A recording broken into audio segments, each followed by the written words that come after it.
This is the voice of the Report of the Week, signing on.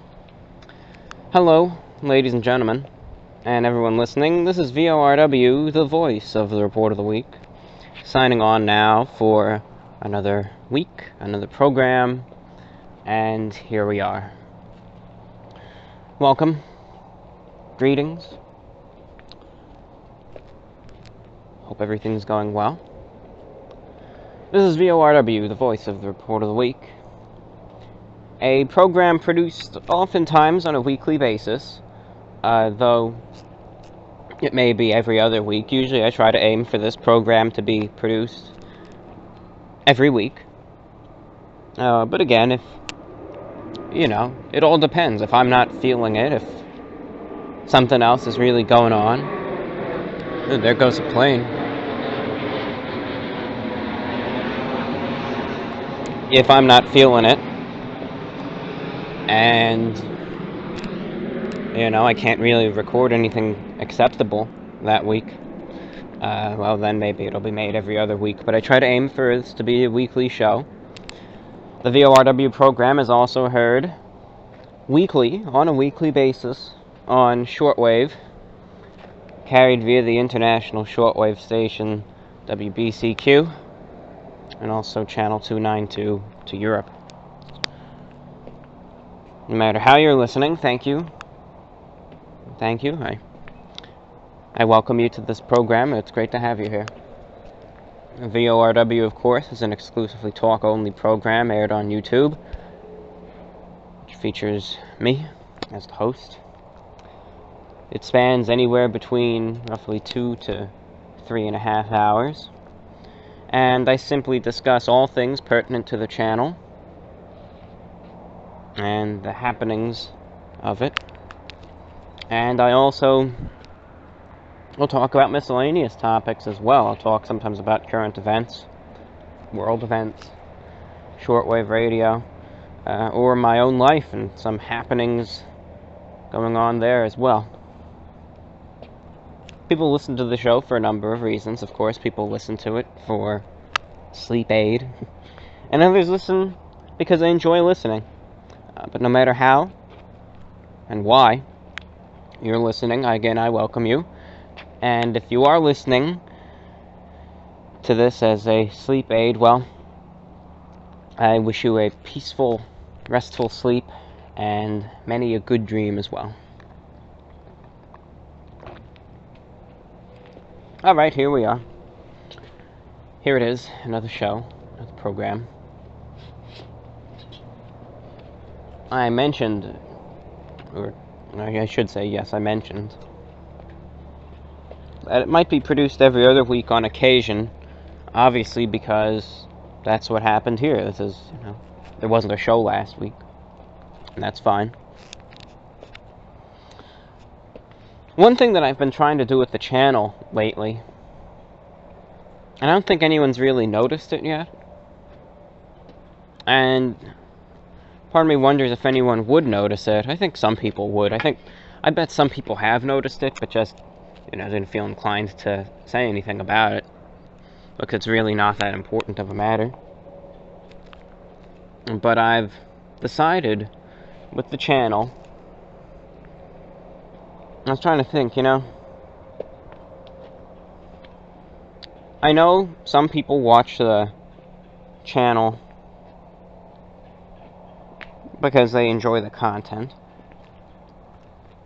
but I don't really want to bombard people too much with the content, You might like something, but if you get bombarded with it every other day continuously, eventually you might just get annoyed by it. You might say, God, these notifications for his food reviews just keep coming up day after day after day. So what I decided is every now and then, usually my upload schedule for the food reviews would be every other day. Upload Monday, take Tuesday off, Wednesday, take Thursday off, Friday, Saturday off, Sunday, Monday off. Just rotate every other day, And that seemed to be going well, but lately I've seen that some people, were a little bit frustrated. They said, there's so many videos coming out at once, or in such a short span of each other. And with them just being food reviews, there's not too much to differentiate between them. So, it's just a bit too much. And their comments were taken to heart. And I did a little thinking, and I thought, they're right.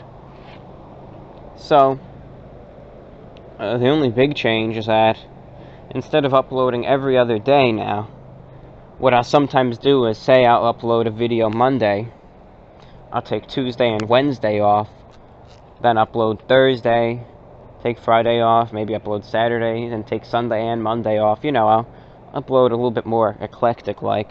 So sometimes it may be I doubt as much as a 3-day break, but usually maybe a 2-day break between some uploads. Just to help so that it's not too much. Too many notifications. It doesn't become too much of a nuisance as it once was. But that's that, the content itself that I'm uploading isn't changing. No intentions on doing that. The channel itself, as what's happened with others as well, it's a bit slow in January, and it comes down to the audience itself. It's a lot of the people that would watch the channel, and I've noticed this in 2014, 15, 16, now 17 as well, so it's just a repeating trend, that the channel always gets pretty slow in the month of January, February, say. Not just with any, AdSense earnings that I talked about, I believe, 2 programs back, but just in terms of views and subscribers, it always takes a bit of a dip during those months, and I realize a lot of it comes from the fact that or a large portion of my viewing base is probably in college around, and during that time, obviously, there's just, it's a lot more to do, a lot of work to get taken care of, and what have you, and then it always picks up again during the summer and fall, for whatever reason, the fall, and the cycle repeats, but I figure, hey, as long as there's people watching, and as long as I enjoy doing what I'm doing, I'll keep doing it. Don't bother me any. One thing, and this is a word of note to any people who, have YouTube channels themselves that they try to publish content on. And I've made this mistake myself, so I'm just speaking from personal experience. And one thing you gotta look at YouTube as, say you would look at the stock market.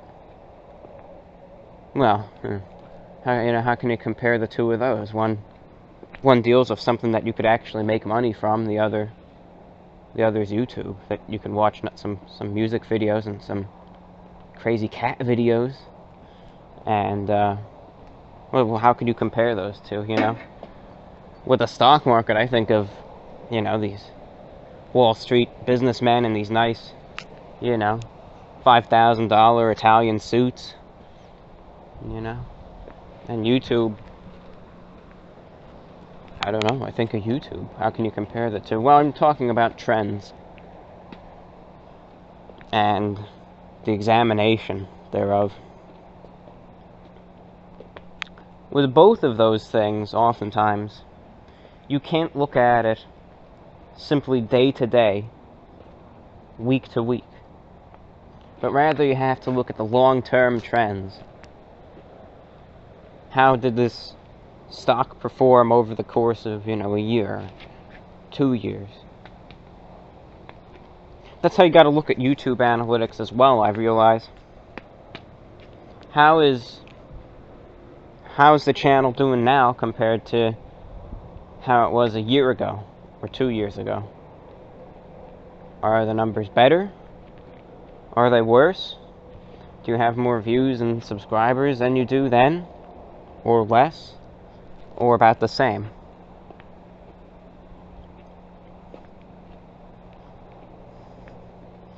That's most important. If you see that your channel has been continually losing subscribers every day for over a year now, then it's time to reanalyze the situation. You can look and you can say, well, I've been losing subscribers since November of 2014. Long time. Back then I had 140,000, now I'm down to 60,000 subscribers. And no one really watches the videos anymore.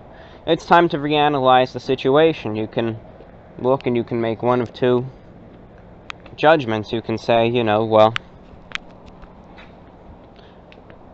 what am I looking to get out of this exactly? Did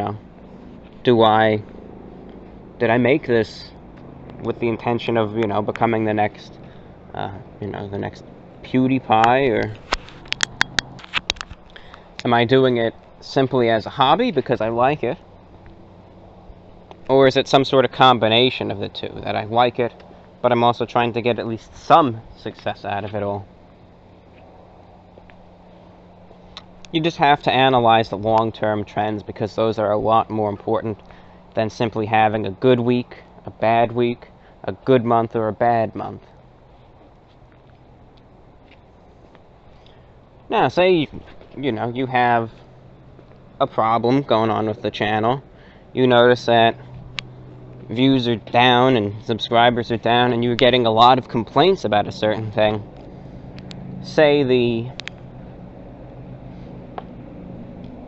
And this is actually something I'm looking to improve on my own videos, getting a better microphone.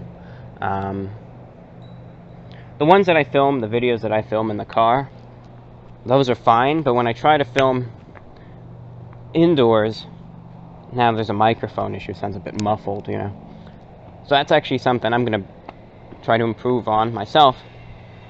But say you have a real bad sound issue with your videos, right? Your videos sound like this, and it's very, very muffled. That's what your videos sound like, and you get a lot of complaints about it. People are saying, hey, change your audio. Dude, change your audio. Hey, your audio sounds effed up. However it may be worded, you're receiving a slew of complaints about one specific issue, and you notice that, your statistics are being affected as a result. That can be an immediate change. Chances are, if you were to fix that issue right then and there, you'll be fine now. It'll be completely fine. But it's a very specific thing. There can be some cases where it's simply what you're doing. People don't like it anymore. It can be that there's just a specific issue that people don't like, or it can just be how things are. But more importantly, you just need to analyze the situations and also look at them from a long-term perspective. How are things now compared to what it was a year ago? How are things doing compared to then? Why do I want to do this venture? What am I looking to get out of it? And so on, So that's what I was just thinking about myself. And you just need to look at the long-term trends and how all that is looking, That's what I was just thinking of myself, and that was just something that was on my mind about the channel. But, that's what you gotta do, and you gotta realize, if you do, decide to do YouTube stuff, you can't always expect to have an excellent week, and an excellent month, and you can't expect every month to beat out the last one in terms of getting views and subscribers, and you can't expect that. You just have to remember, well, I'm going to have some good months and I'm going to have some bad months, but number one, it's important that I enjoy doing what it is that I'm doing. And number two, really, as long as the statistics say that I'm in the green, you know, that I'm gaining subscribers and views every day, that's what matters. And just something to take note of for any, you know, aspiring creators or anyone who's thinking of doing that. Something that a lot of people don't talk about. They always say what you can do to get more views and subscribers, and they give all these strategies which chances are you could try to employ and they'll never work. And the fact of the matter is, no matter what you do, sometimes you'll have good months, sometimes you'll have bad months. I mean, one thing I know a lot of people will really try to push is video thumbnails. You know, and you can look around. I mean, look at the channels you're subscribed to, look at their latest uploads. You'll see a lot of channels, especially food review channels, have, when you look at the video thumbnail, I mean, it's very, very flamboyant, you know. You'll either see, you know, a picture of someone's big smiling face holding up some ultra HD image, and you'll have this real flashy background and these little other pictures there too. The best is when someone's going to edit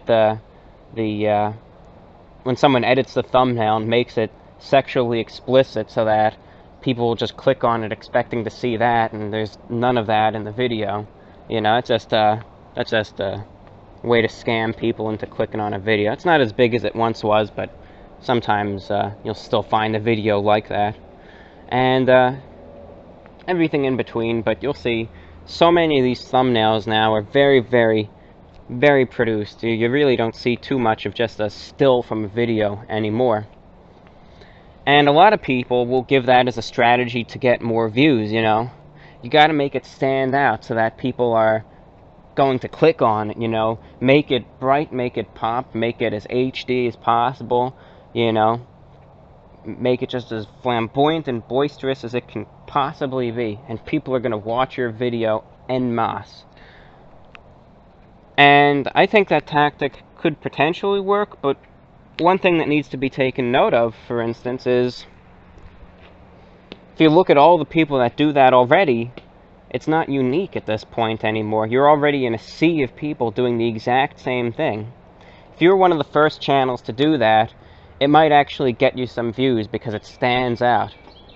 But at this point, since so many other channels are doing that same exact thing, is a bright, cheery, flamboyant thumbnail going to stand out any more than the 24 that are completely around it in the block of videos you can watch from your subscriptions?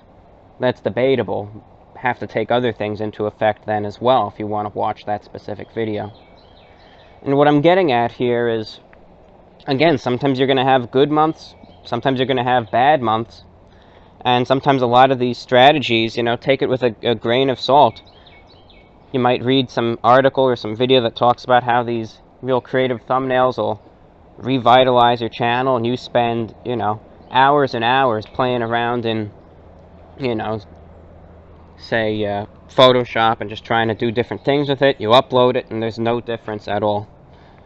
And I'm just trying to tie that into saying sometimes it's going to be good, sometimes it's going to be bad, and that's just how it is. That's just the nature of the beast, you can say. That's just what it is. So keep that in mind. That's just if you're trying to do anything with YouTube. Find something that you, number one, enjoy doing. Number two, that you can be yourself doing. And number three, from there on, you can look at ways to promote it, but you also have to remember that if you want, you should try at least to have some sort of unique aspect to your videos. And if you're interested in giving it a go, give it a go. There's no harm done. If you get something out of it, you get something out of it. If you don't, you don't. But you'll never know the results till you try. And you got to keep that in mind as well. So that's my advice. I didn't mean to talk about this, but I just went on a tangent, and that's what I have to say on the subject. So that's that. Alright, what else is there to talk about? Let's see. Well, yesterday was the inauguration day. I I've made it a point to watch the presidential inaugurations, no matter what political party that they are. You know, I watched both Obama inaugurations, so I watched this one too. And then I watched some of the protests afterwards that followed, you know, that followed.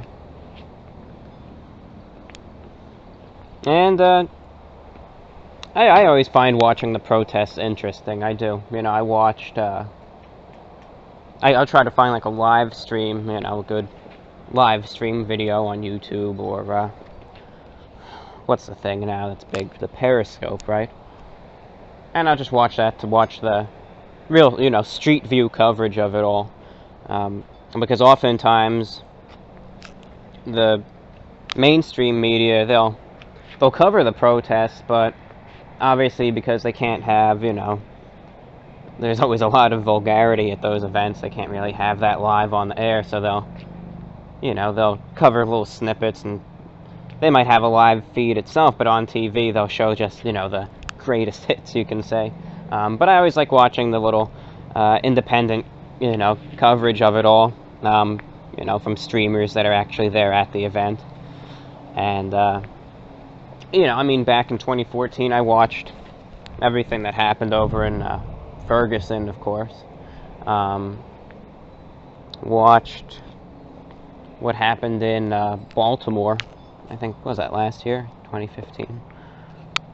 And, of course, I watched these protests as well, you know. And I have nothing against protesting at all. I think it's a, you know, it's a good way, and sometimes it's effective in getting what you want. Other times, at least, it's effective in being able to show the world or the population that there's a good amount of people that feel strongly about a certain issue. And, you know, there's nothing wrong with protesting at all. It's perfectly fine. It's a right that everyone is entitled to, no matter what they want to protest. Anything politically left-wing or right-wing, they can protest in front of McDonald's because they don't have the Southern-style chicken sandwiches anymore. You know, they can protest whatever, you know, whatever they want. And while I myself, you know, I'm really not, just because of my own introversion, I'm not one to actually go out on the streets and protest. I'll express my, you know, disgust at certain things, like, you know, what I said about Radio Australia a couple programs back, about how they're leaving the shortwave. That was my way of protesting their decision, by expressing my dissent against it. You know, that I really don't think that this corporation should pull these shortwave transmissions to thousands and thousands of people, that, you know, these broadcasts, this is the only way they have of being able to get the information that they need, be it news, weather reports, potentially life-saving weather reports, etc. You know, there's nothing wrong with that. I think it's a universal right to be able to express your opinion. But when protests, you know, turn violent, especially, you know, when it comes to the destruction of property, that's where oftentimes I just say, you know, it went too far. I was looking at the protests yesterday. You know, it's fine to have a march, to chant, to even swear, make signs, etc., in order to express your opinion. But, you know, throwing rocks through the windows of a business that was not affiliated with what was going on in any way, or setting some guy's limo on fire who probably rented the thing out, and this was probably his livelihood that just got destroyed. You know, that I don't support. You know, that I don't support. There's nothing right about destroying the property and hurting those who are completely innocent. They're just there. It's just, you know, it's just something to destroy, I guess, and, you know, I don't really support that. So that's my views on that. That's what I did yesterday.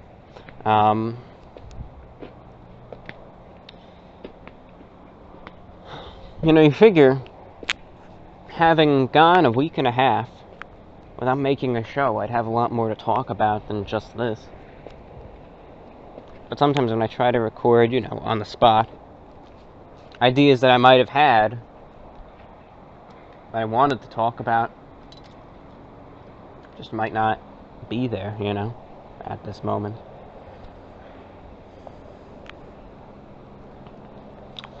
Let's see. What do we have? What else is there? My story, Regression of Life, I said also I was editing it. It's completely edited now. So, I can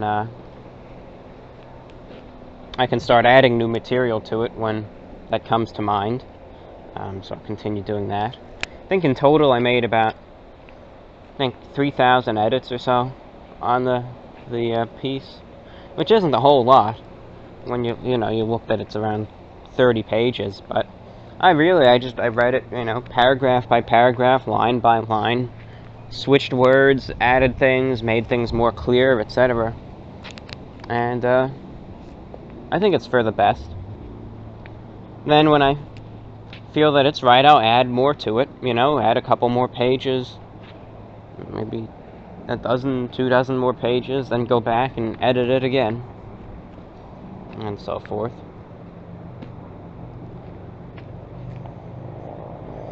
No, I don't know. I just want to make it good and readable, I don't want this thing to be the next Harry Potter or something, but I just want to make it acceptable to read, because I know there's a few grammatical issues, etc. Some of the wording could be better, and I'm going to do my best to improve upon that.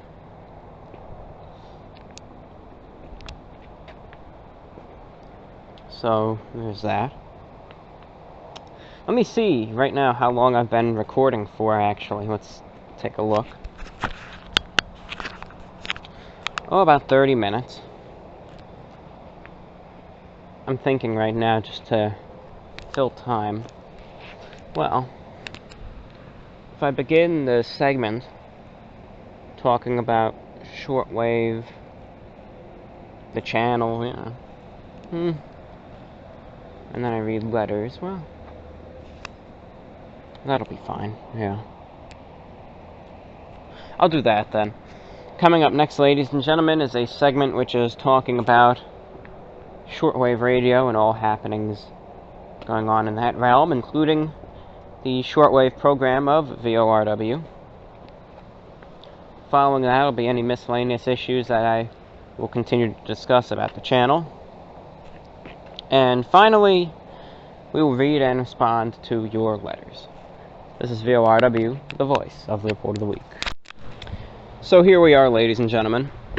The shortwave program, shortwave segment, I should say, of this program.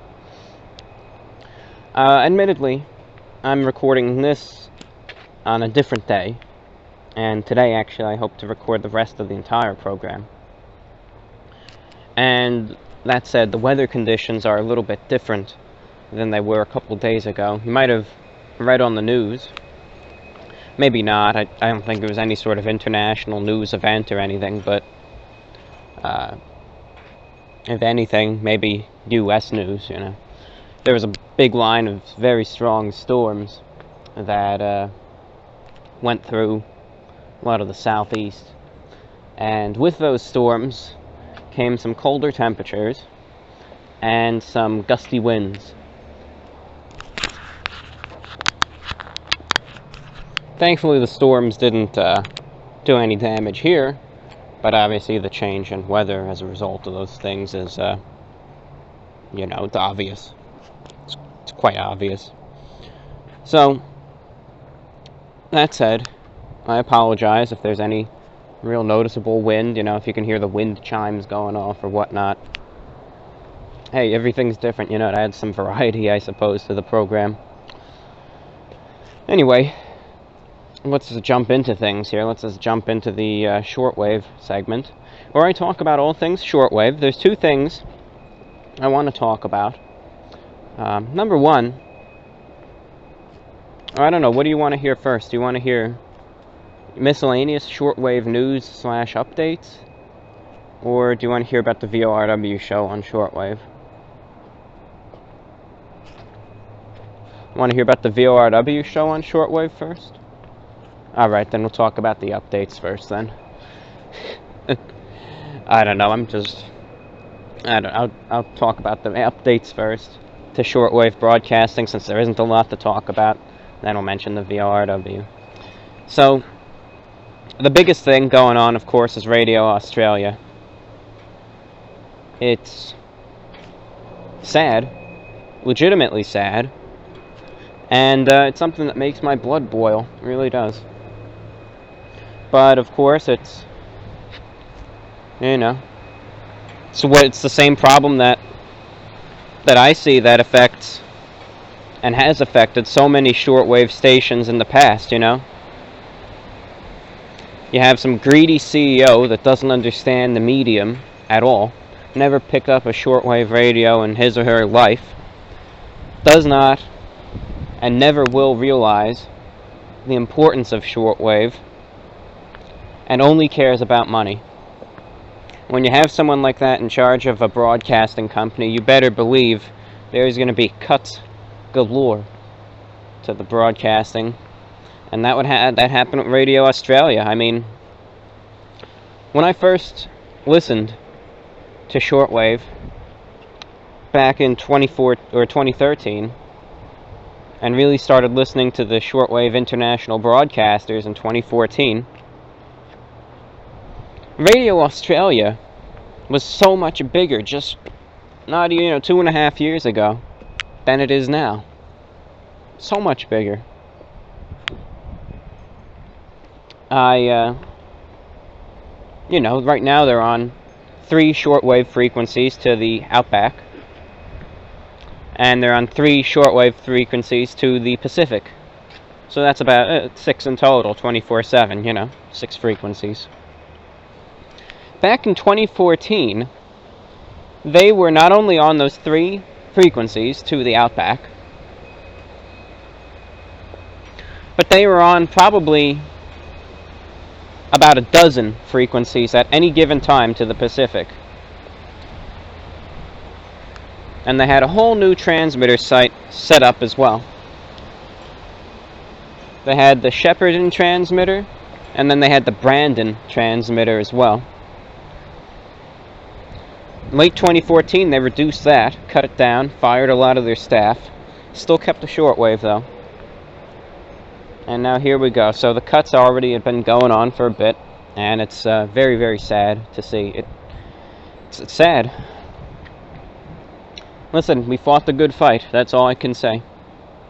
Thank you to all those of you who wrote into Radio Australia, signed the petition, expressed your views about it.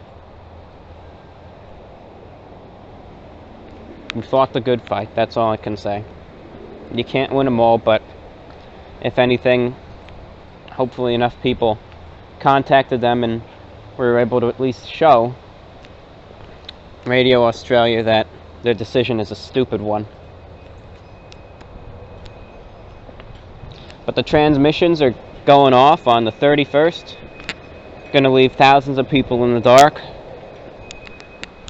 The hell with them. Radio Australia says, forget them. They can buy a $600 satellite subscription just like that and keep listening to our programs.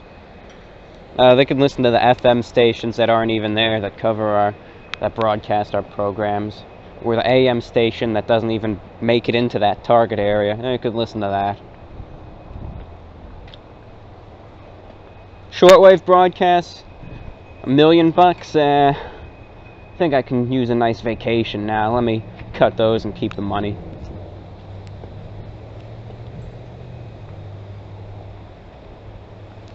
So it's disappointing. But what's done is done. A lot of people signed the petition, lots of news articles about it, lots of people upset about it, but they're just set in their ways. So it's a shame. Radio Australia, if you want to listen, 9580 kilohertz is the frequency to North America. You'll be able to pick them up. They're pretty good in the mornings. If you're in Europe, 12065 is the frequency there. Daytime listening. Pick it up good there as well. Enjoy it while it lasts. It's going to be gone. Gone forever on the 31st. Never coming back. Excellent programming from an Australian perspective. News, music, current events, you name it. Political commentaries, editorials, science programs, literary programs, all of that. So enjoy it. Enjoy it while it's there. Because it's going to be gone. 31st.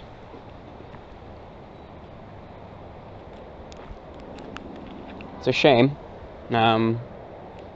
There's been some rumors circulating around that as a result of the loss of Radio Australia, China Radio International, China's international broadcaster, is going to start up some additional shortwave transmissions to the Pacific and Australia in order to try to win over the audiences there that are now going to lose their coverage. We'll see if that actually happens, but that'd be an interesting little middle finger to the ABC, in a sense. If there's one country that still believes in shortwave, it's China, of all countries. China, they have a massive shortwave service. I mean, I'm talking, 700 different broadcasts on shortwave and hundreds for their own national radio, hundreds external broadcasts. It's the biggest shortwave station ever. And, it's a form of diplomacy. It's called soft power. It's supposed to show the world how powerful China is if you're just tuning the airwaves and all you hear is China, China, China, China, China. That'll give you some sort of impression as to, who has the biggest radio service, and therefore, who's the strongest country. Supposed to give that impression. But China, they still believe in shortwave. They don't make any cuts to their broadcasts. If anything, they still add transmissions, so they just pick up where the other broadcasters leave off and keep going. And I figure, if I'm ever to make the assertion that shortwave radio is dead, I will only do so once the Voice of America, the BBC, and China Radio International are all gone from the airwaves. But if they're still here, shortwave is not going to be dead, I'll tell you that. It's not. So, we'll see. Especially with the VOA, we'll see about that. I don't know how well the Voice of America is going to do under President Trump. I don't know. Because the Voice of America, here's an interesting little aside if you're interested. The Voice of America is the United States' international broadcaster, and it's big. The VOA has an English service on about 50 frequencies. Now, they mostly target Africa, Asia, and the Middle East. A lot of places where there's still a lot of disenfranchised peoples and dictatorships, wars, etc. going on. That's what the VOA targets.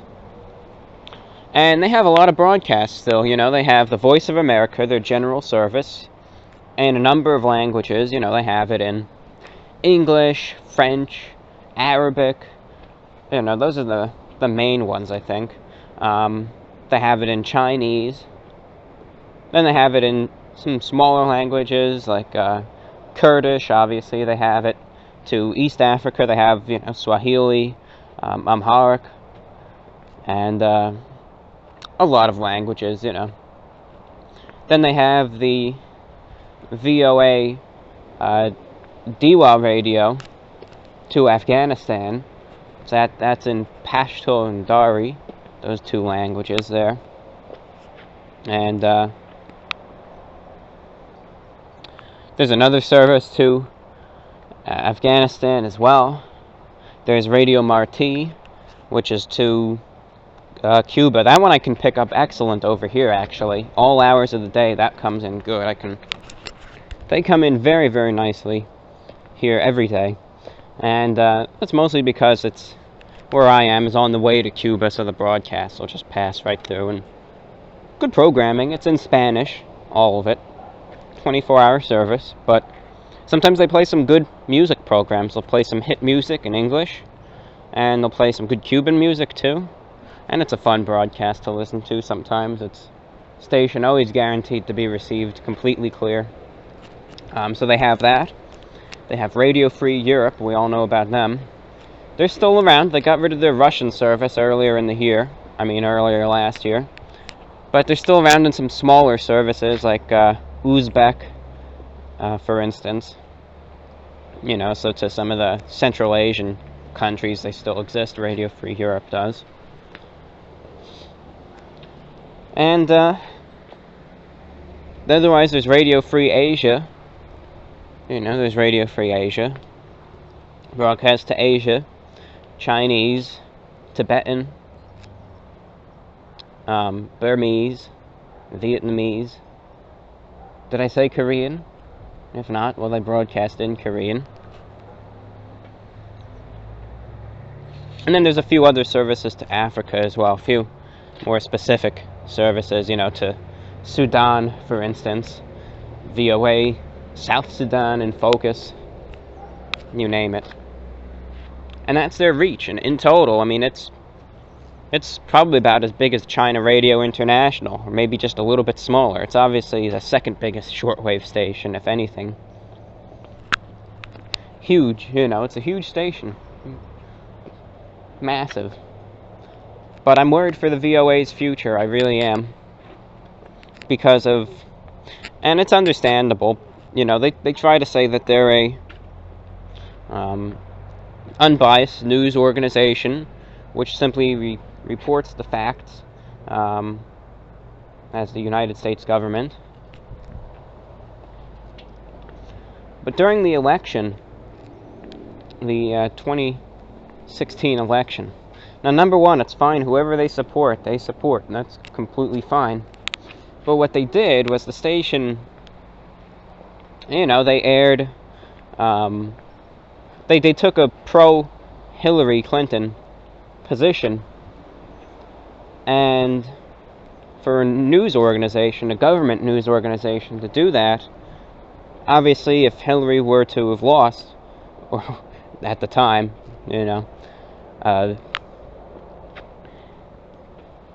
that would have caused some problems, but I think they were confident that she was going to win, and that would be of no issue. Well, sure enough, Trump won, and now they caught themselves in a bit of a pickle, because, the news organization now, the VOA, which is what he now governs, essentially, was reporting with a bias against him. He doesn't seem to be that happy about it, and already what he's going to do, he's going to disband the Broadcasting Board of Governors, which was a small organization of about 6 or so governors that operated the Voice of America and all of its entities. He's going to disband them and get rid of them, and instead I think he's going to just put in one CEO of his choice to lead the whole organization. I can't be sure, this is just what I remember reading. But if that is the case, I just don't see a good future for the VOA. Maybe it'll be someone who believes in shortwave. Maybe, you never know, but I wouldn't be surprised if the VOA ceases to exist on the shortwave bands in just a year or two. So we'll see. But shortwave, I've said it before and I'll say it again, it's dying. But it's not dead yet, it has a little bit of life left into it. But please, you can still buy a receiver, and you can still find stuff to listen to. Just do it quickly, because time is running out. Keep that in mind.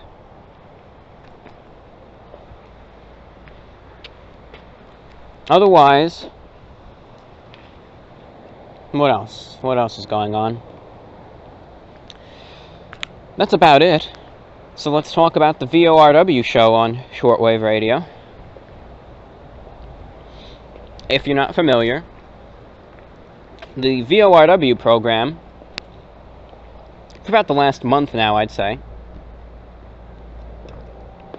has been heard on a weekly basis on shortwave radio.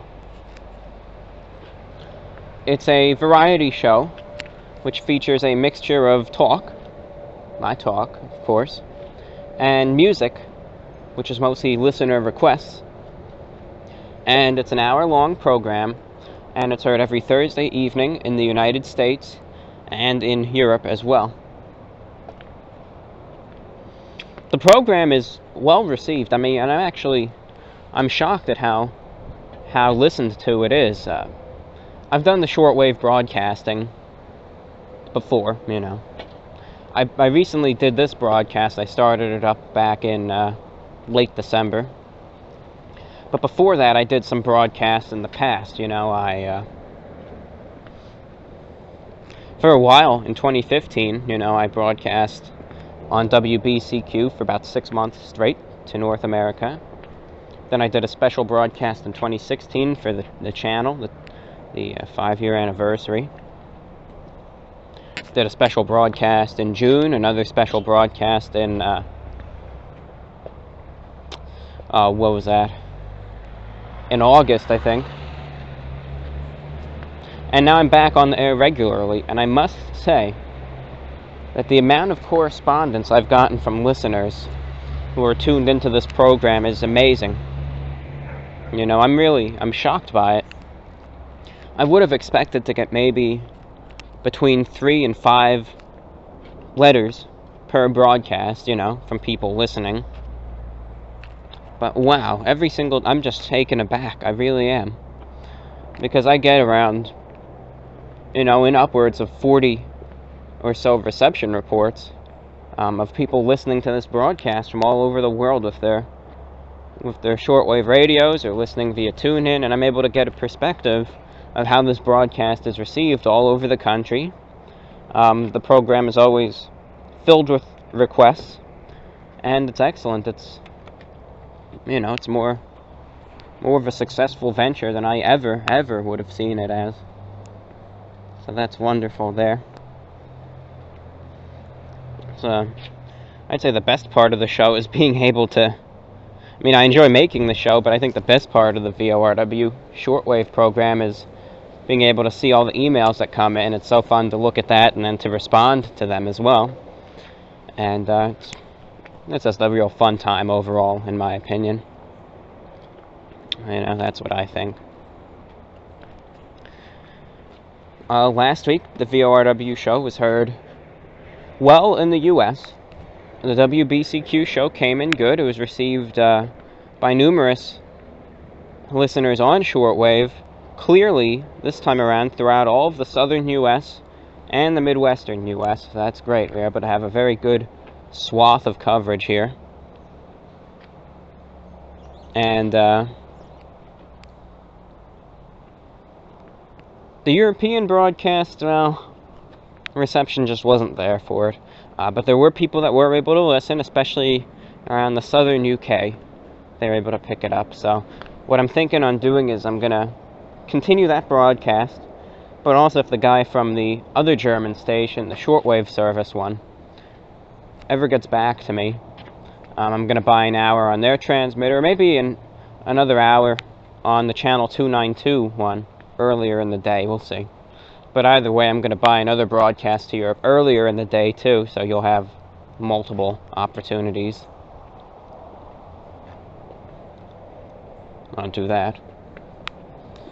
The broadcast to North America was, as I said, received good this week. I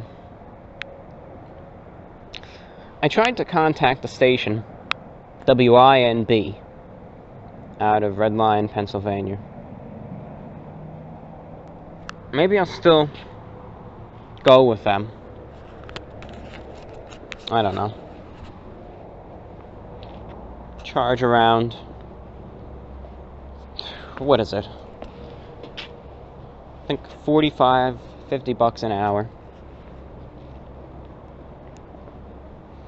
But what I wasn't a fan of, and no other shortwave station does this, mind you, is I wanted to, you know, I didn't pay, thankfully, but they wanted to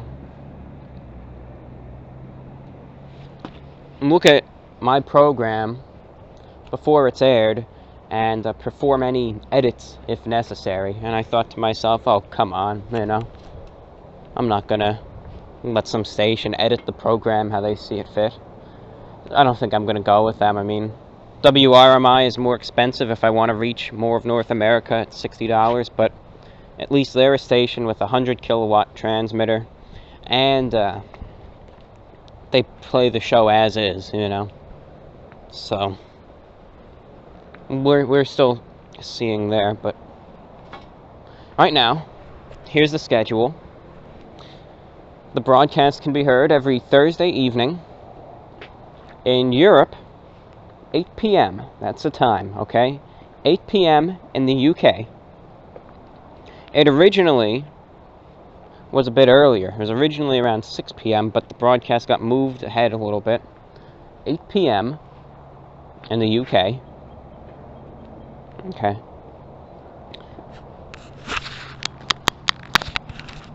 9 p.m. in Paris. 9 p.m. in Berlin.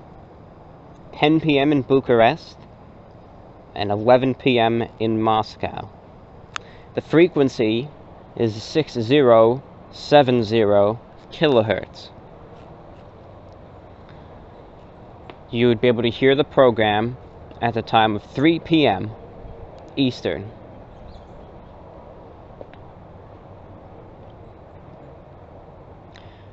If you're interested in catching the broadcast to North America, the time there is 8 p.m. Eastern, 7 p.m. Central, 6 p.m. Mountain, 5 p.m. Pacific, 1 a.m. in London. The frequency is 7490 kilohertz. So that being said, there's 2 frequencies thus far. One idea I'm thinking on doing is perhaps having the broadcast on 6070, adding a transmission there to, you know, the early morning hours, you know, the morning hours. I don't know how well that would go over. I want to make it convenient so that people can listen once they're home from work or school. I don't think many people want to listen to that BS in the morning, but maybe I'll buy one slot there as a test transmission. We'll see. But that's the official schedule. There will be some adjustments in time. As I said, there might be another broadcast on 6070 earlier in the day. There might be a broadcast that'll pop up on 6005 kilohertz. I mean, you never know. I'll fill you in as the updates occur. You know, I'll keep you updated there. You might be wondering, well, I'm interested, you know, I'm curious. Maybe you've listened in the past. Maybe you like what you hear. Maybe you've never listened at all and you're kind of curious. So that's interesting. I've never heard a music type of show from, you know, from Review Bra. Hey, you know, how can I tune in? Well, here's how you can listen to the European broadcast, okay?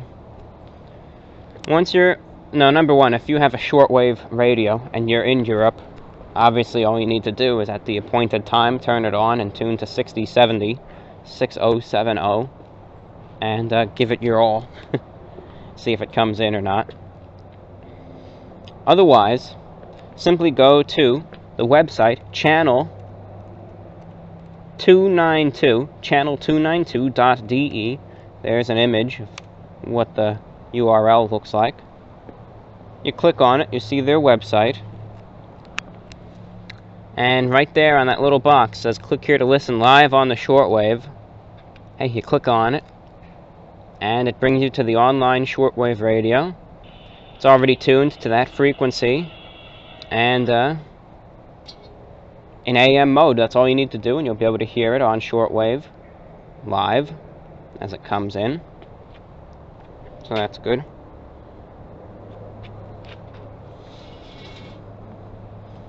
And also, you're interested in receiving the WBCQ broadcast to North America. There's a few ways to do that as well. You can go to WBCQ.com. WBCQ.com. Once you're there, there's a link on the left that says Listen Live.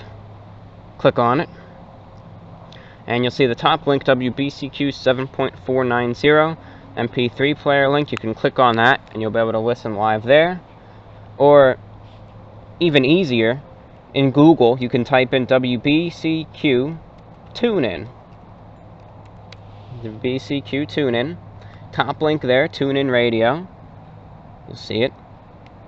Click on that, and the live stream should begin playing immediately. So that works out good as well. And if you're interested in listening via an online shortwave radio, you can do so by looking at this little list. It's a little list of different servers that you can access that are all different online shortwave radios you can listen on, different parts of the country. You just type the link in, and you'll come to a screen that looks like this, and you might hear some radio static. In the box that I have circled, simply type in 7490, hit enter. In the smaller box that I have circled, click on that, AM mode, and you're good to go as well. Now, ladies and gentlemen, should there be any adjustments with the broadcast schedule, I will make a little bit of an edit and announcement, and if not, these are the times that you can hear the broadcast at, and these are the frequencies as well. 6070 to Europe, 7490 to the US and North America. This is VORW, the voice of the Report of the Week. And you're listening to VORW, the voice of the Report of the Week, and this is the fan mail segment where I read and respond to listener letters of all sorts. I'm going to read a couple. By a couple, I mean a bunch, because I didn't do a show last week, so I'm going to compensate. As I said, I can't guarantee that I will read every letter, so writing in is voluntary, but maybe I'll read more than 20 in this show. I'll see how I'm feeling. On one final note regarding the shortwave broadcast, for regular listeners, and I know there's a bunch of you that, you tune into the shortwave broadcast every week, you might wonder, well, I've wrote to the show for the last 3 weeks or so, saying that I'm listening. I don't want to feel like I'm, bombarding the show with emails. Maybe I should stop writing in just to clear up the inbox a little bit. You might think that if you listen regularly. You might think, well, I listen, but I don't want to write in too much. I'll say this. When it comes to radio and radio shows, there's no good ratings system in order to find out how many people are listening, especially with shortwave. There's none. With YouTube, I can look at the YouTube analytics. I can see how many people watched, exactly where they were viewing it, how long they were, etc., etc. Get all those facts immediately. Look at the view count, On radio, the only way I know who is listening is by A, people who write me, email me, and say that they're listening. B, people that comment and say they're listening. Or C, that's really it. Or C, people who are talking to other people about how they were listening. That's it. There's no way to find out how many people are listening. So writing me that you're listening, and you can make your emails as long or short as you want for the radio show on shortwave, are absolutely crucial. You can write in for every single program for however long this goes on for, and that is 100% perfectly acceptable. As a matter of fact, it's encouraged to let me know that you're listening, because this is really the only way that I can find out if people are listening to the program or not. So it is absolutely crucial to write into the radio show if you are listening. You'll get a response from me. You will. It might take a couple of days, might take a week, but you will get a response from me to acknowledge your listenership. So keep that in mind as well. Okay. So that being said, we got some letters to read. If you want to contribute to the online program, which is the one you're listening to right now, there's a difference between the shortwave one and the online one. This is the online one. You can contact me via one of three ways. youtube.com/user/the report of the week. Click on the About tab. There's a little button that says Send Message. Type the contents of your message therein and send it off. If you prefer to email me, you can email me at repweekinterview1@gmail.com, or you could email me at vorwinfo@gmail.com.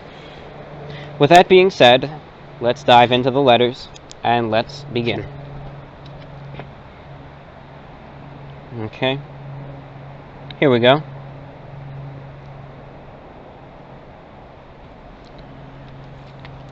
Hey John, hope this letter finds you well. Just got done listening to the last VORW and shortwave broadcast back to back. Hey, you know how I roll. Can never get enough VORW. And it was great hearing the shortwave broadcasts. We'll be up and running through March at least. I was happy to donate, and after all the years of being with the channel, through thick and thin, it's the least I can do. I plan to donate again very soon, and I truly hope the shortwave shows get to continue as long as you want to do them. As for the regular VORW, I was bummed to hear of the impersonation issues you spoke of at the first of the show. I hope the trolls die down and leave you alone as much as possible. I know it's impossible to get rid of all of them, and it's only human nature to feel down from some of it, but I just want to reiterate how great you are and how wonderful all your content is. I truly appreciate all you do, and your dedication and effort has not gone unnoticed, my friend. You are, and how wonderful all of your content is. I truly appreciate all that you do, and your dedication and effort. I'm sorry. You know, as a loyal fan from the humble beginnings of Energy Crisis, I always shoot straight. I know that I speak not only for myself, but for many other loyal fans when I say, you are the best. Hang in there. You know. You know your old pal Brax always has your back, as always, take care. That's all. Well, thank you for writing, and thank you for your support of the broadcast, by the way. The broadcast is entirely listener-funded, and it's people like you that keep it on the air. And thank you for your kind words and your support, by the way. Thankfully, the situation's gotten a little bit better. Maybe I've just been able to handle it a little bit better. It is what it is, but it's just what happens. And thank you for your support, by the way. And you know, it's crazy to think that other people do have my back. It's crazy. I'd never imagine why, but that's just how my thought process works. Again, thank you for your letter and all of your kind words, by the way.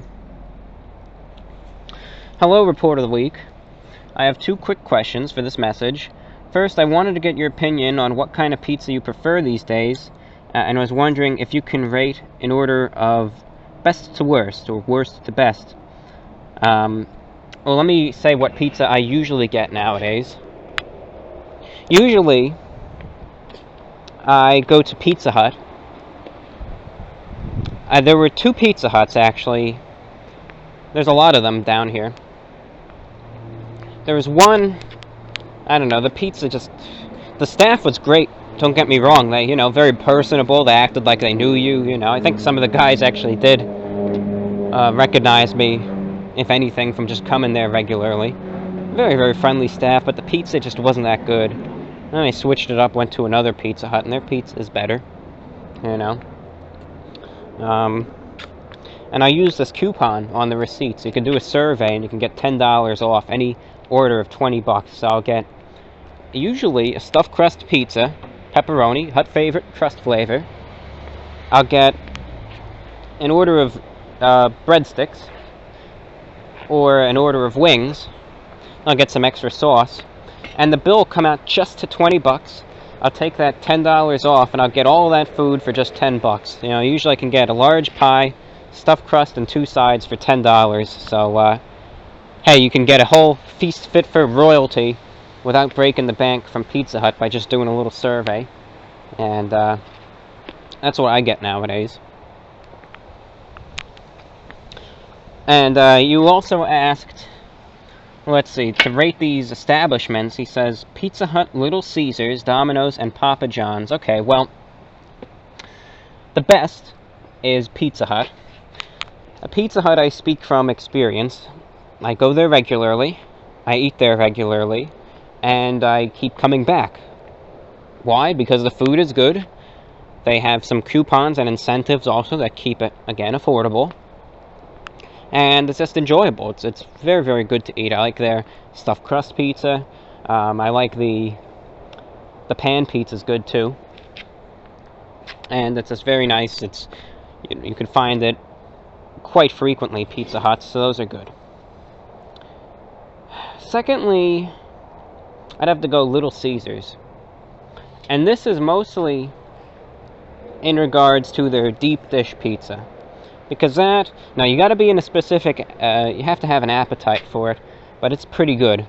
Their deep dish pizza is good. Again, affordable. You get something that's affordable and has some quality to it too. You can't beat that. So Little Caesars up next. Finally, or actually not last, there's actually 2 more. The penultimate would be Domino's. It's amusing, actually, that I'm going in the order that you wrote them, but it's true. The Domino's would be the next one. Mostly because in the past, Domino's would have fared much higher. It probably would have been second. But now, at least over here in the States, I can't speak for how Domino's is everywhere else, but at least over here, Domino's has just gone downhill a bit. Used to be this Domino's in New Jersey, right, that I'd always go to. Every week, every Saturday, go there, get the pizza, you know, pan pizza. Sometimes a standard, you know, hand-tossed. Delicious, you know, top of the line, excellent. And then it just went downhill. The last time I had Domino's was back in November. I had it about 3 times. And 2 of those 3 times it was repulsive. And the 3rd time, I had to get heavy modifications to my order, and then it took 2 hours to get delivered anyways. So, it has its problems. It was better in the past, mind you. And last but not least, actually last and least, because it's the worst, Papa John's. Pizza I'm not a fan of. Sides I'm not a fan of. I'm just not a fan of it. That's all I can say. I'm not a fan of it. Sometimes that garlic sauce can try to redeem it, but there's just something off about the pizza that I hate to say it, I'm not a fan of it. So that's that. He also writes, secondly, I wanted to tell you that I recently picked up playing 8-ball pool on mini-clip for fun every once in a while to kill time. I don't know if you play that anymore, but thought I'd at least try. See if you're down for a match with me. I guess just let me know a time you'd be available to play me if you're down. Or just look me up if you ever see me on there. Be a lot of fun to be able to play you. Well, thank you for that. I don't play 8-ball pool that much anymore, but I'll play it on occasion. You know, it's one of those games for me that works best with a mouse, you know. And right now the computer I use just has a little, what do they call that? The little touchpad, right? Where your finger can just glide across it as the mouse, you know. And I've tried playing it with that, and sometimes sometimes it doesn't work out the best, but if I ever am there, I'll let you know. And, hey, you never know. It could be a fun game, though. After all these years, it still can be quite the fun time occupier. I say that.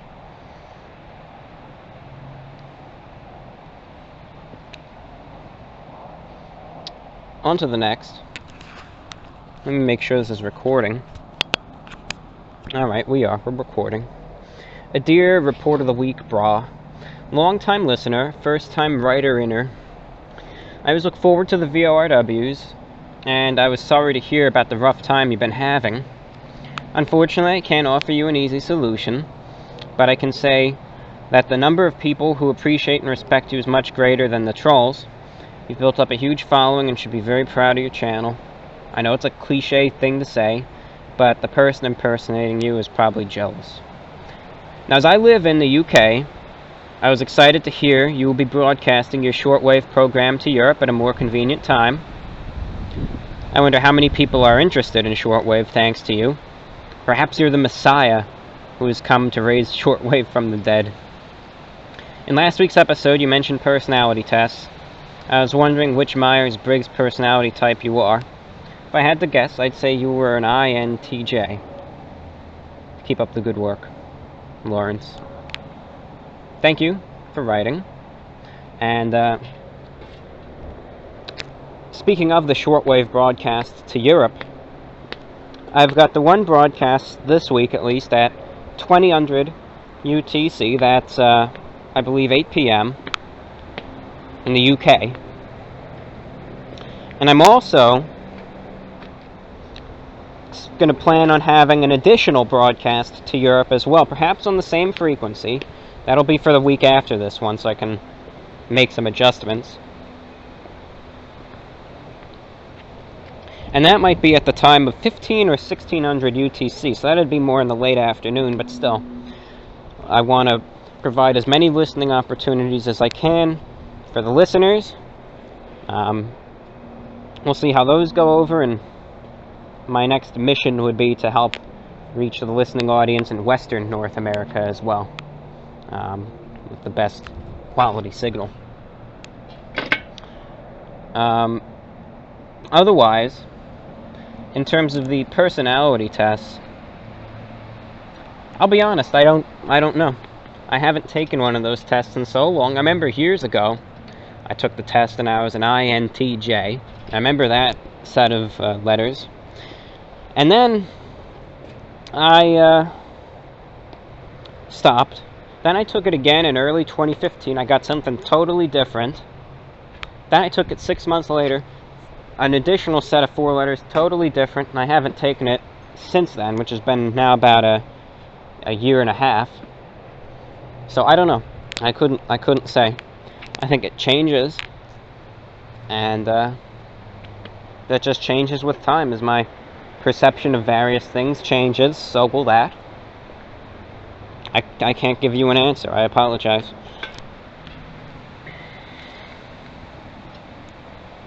Hope the wind isn't too bad. Hopefully it'll just provide some good ambient background noise.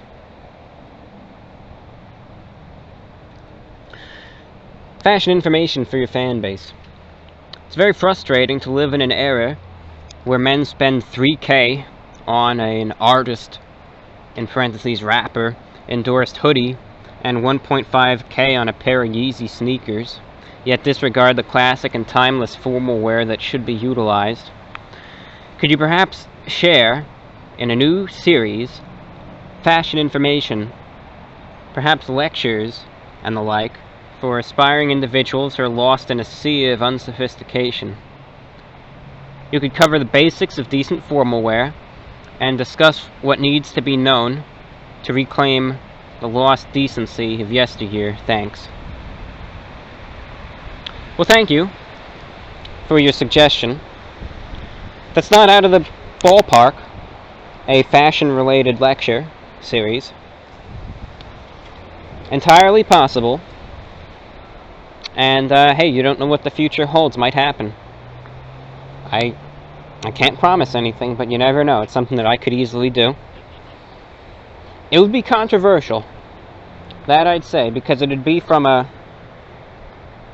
it would be open-minded, because I'm completely accepting of fashion. You know, I might not personally like, say, the slim-fit suits. You know, I personally wouldn't wear one, but I'm not arrogant about it. Just because I don't like something, you know, some people will say, hey, I don't like those suits, I think they should be tighter, no one should wear something like that. You know, I say, hey, I'm going to wear my drapey 90s suits, and you can wear something that looks like a pair of leggings. That's fine with me. Doesn't bother me, as long as it makes you happy to wear it. It's fine with me. Doesn't bother me any. So it would be controversial, because it would be from my traditional standpoint, but I think I would offer alternatives, you know? Just because I don't wear slim-fit suits doesn't mean I know nothing about them and how, by modern standards, a suit should fit. I think I'd offer some tips from both sides of the spectrum. I talk about suits from the traditional point of view, how I would wear one. I'd also talk about suits from a fashion point of view as well. It can be done. I'm just brainstorming right now. Thank you for the suggestion, by the way, and thank you for your letter.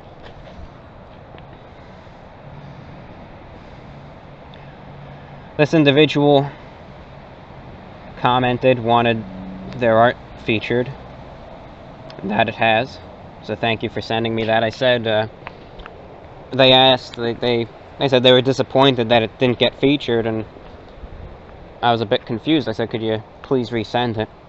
And they resent it, and now it's in the show. And that's all that it takes, just resending it, get it back to my attention. And there you have it. Thank you for resending it, and thank you for your work.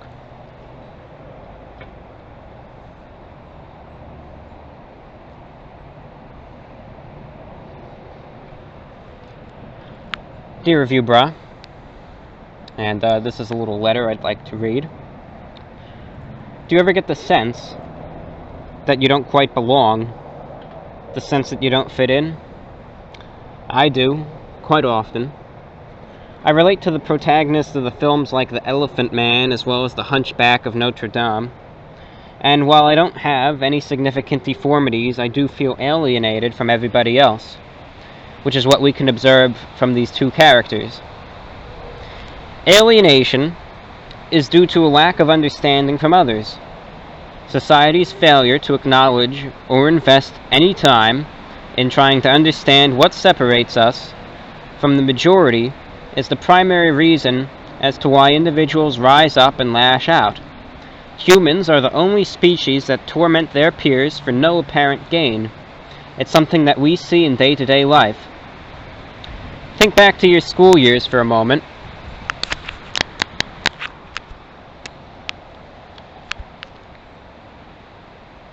It's highly likely that you were antagonized by bullies and constantly targeted despite a lack of reciprocation on your part.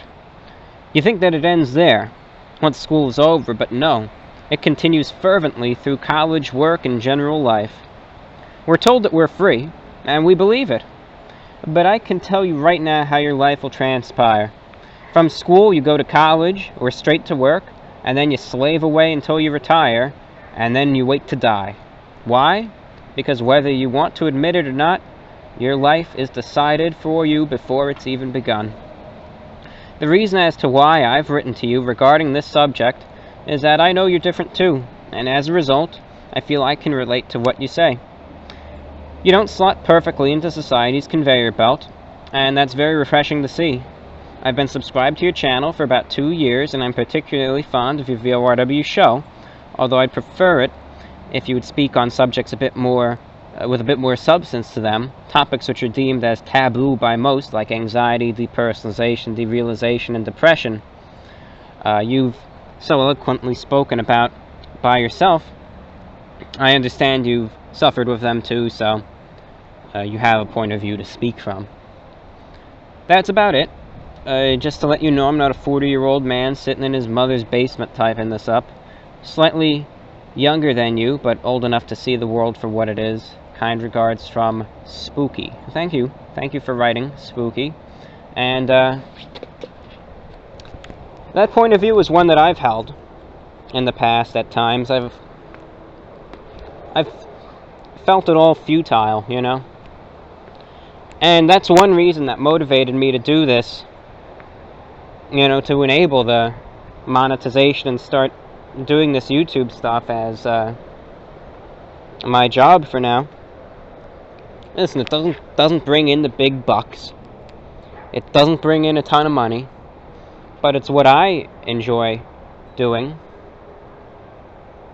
And I'd rather be poor and happy than miserable with a couple extra bucks in the bank. As long as I have some way to be able to eat one meal a day and pay for some sort of roof over my head, I'll be happy. You know? I don't need to wear a $3,000 suit. Hey, a $1 suit, in my view, looks just as good. So, that's, you know, and it's that ideology which really motivated me to go ahead with this. It's what makes me happy, it's what gives me solace, and brings me happiness, and that's most important, because as far as I know, this is the only time we're going to be here alive, this life, and despite it being a very unconventional way to live, and it might get some criticism, I'm just trying to blaze my own trail here and go my own way and, you know, do what makes me happy. I think that's most important. So thank you for that nice letter, and I agree with a lot of what you said.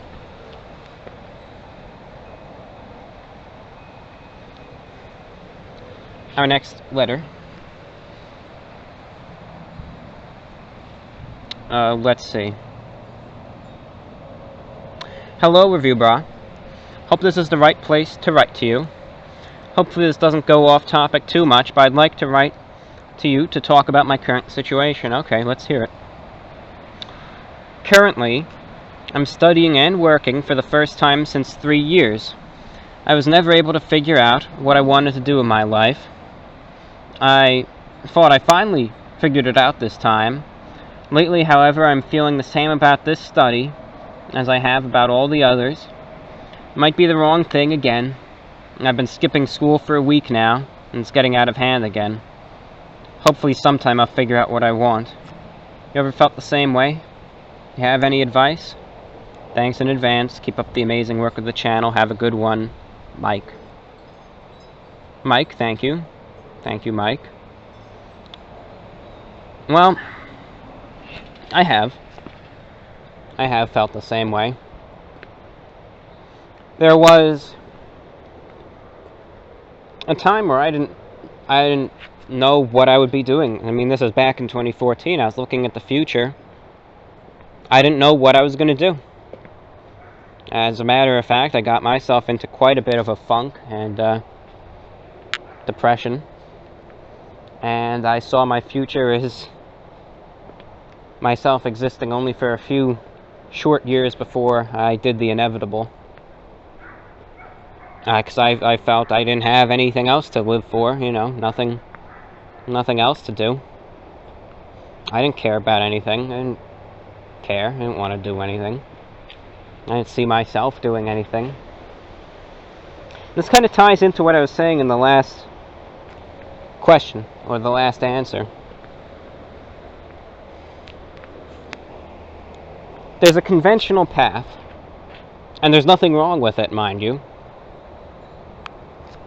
And then there's that unconventional path, which it's not a path that's marked. It's not a path that anyone else will guide you to. And it's not a path that is encouraged by most people.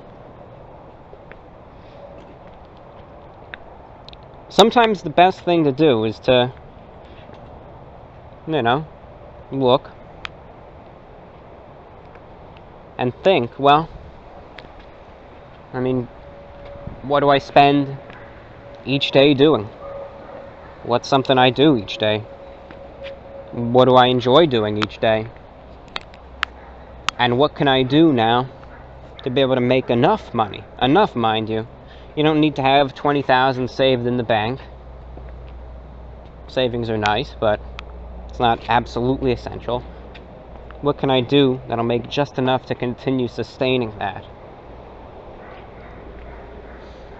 And there's lots of ideas. I mean, you could, heck, at least over here, one sustainable means is literally driving out. First, you just watch some YouTube videos. You can drive out to the thrift stores each morning for about an hour or two. Browse around, look for items that could be resold in good condition. Buy them real cheap, sell them high, and make a profit. And you can make some money doing that.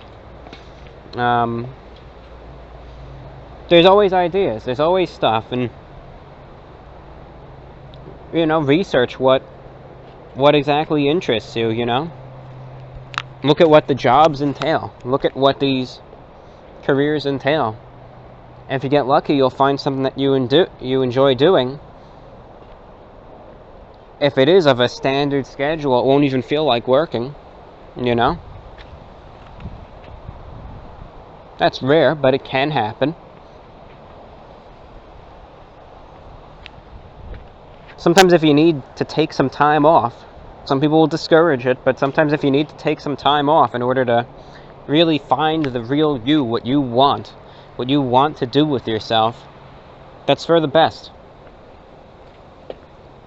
Better to take a few months off, half a year off, 2 years off. Think about it. And then if you want to get back into that grind, going back to school and studying something, it's better to do that with now the idea after all that time. It won't come to you in a day. It won't come back to you in 2 days. It won't come back to you in a week, but maybe in a month, 2 months. It'll come back naturally, perhaps. And you'll get some idea of what you want to do with yourself. And put forth every effort, even if it's something you don't feel comfortable doing, to make that happen and make that work. You might have to make a few phone calls and conversations that will be really tough for you to make, that completely go outside your comfort zone. You might have to travel somewhere that makes you feel uncomfortable. You might have to do something that makes you feel uncomfortable. But in the end, if you finally found what you want to do, stepping outside the box like that is 100%, 110% worth it. I wish I could give you better advice, but that's what I have, and I wish you the best of luck in your endeavors. If you have any follow-up questions, do contact, and I will be happy to help you there. Our next. Dear lecturer, my roommate got me into your VORW podcast about a year ago, and while I was at work today, I got a sudden inspiration while listening, and here is the result. The suit may not be 100% review bureau approved, but hey, it is what it is. May all your thrift store and future expeditions be fruitful, tasty, and calm. Regards from Holland. Well, thank you. And, yep, the VORW logo. Me is the Wendy's person. And, very nice. I like the wing collar and tie, by the way. I'm glad you picked up on that detail, because I like that a lot. Duly appreciated. Thank you. It's been included in this program.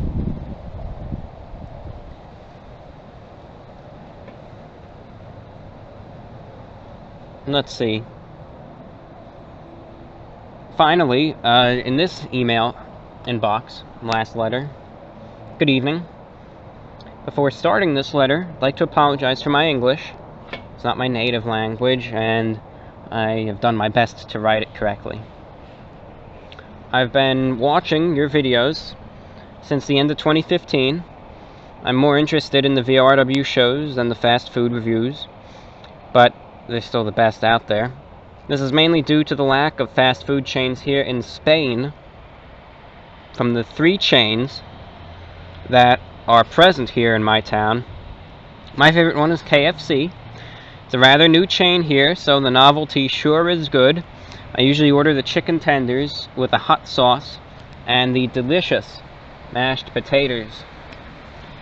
I tried to tune into the VORW European broadcast yesterday, but the HF propagation conditions are awful. It's kind of sad, as I'd been waiting the whole week for that moment, first VORW to Europe, But hey, we can't get mad to situations that we can't control. I interject. I apologize. Stay tuned this week, and for the next week, I will announce a second time, so you're going to have 2 opportunities now during the day to be able to listen to the VORW to Europe, and even if propagation conditions later in the day might be bad, this broadcast earlier might still come through good. So, as I said, I really want to do all that I can to give you guys the best reception conditions possible. I know I can't change the atmosphere and how that propagates the signals, but I can add different times throughout the day that you could hear the broadcast. The letter continues now. I've heard about how much you like Amtrak and riding trains rather than flying, and I can totally understand this, but as a pilot who is studying to become an airline captain, I'd like to hear some more in-depth thought about the American aviation industry. Even though most of the things in aviation are global, the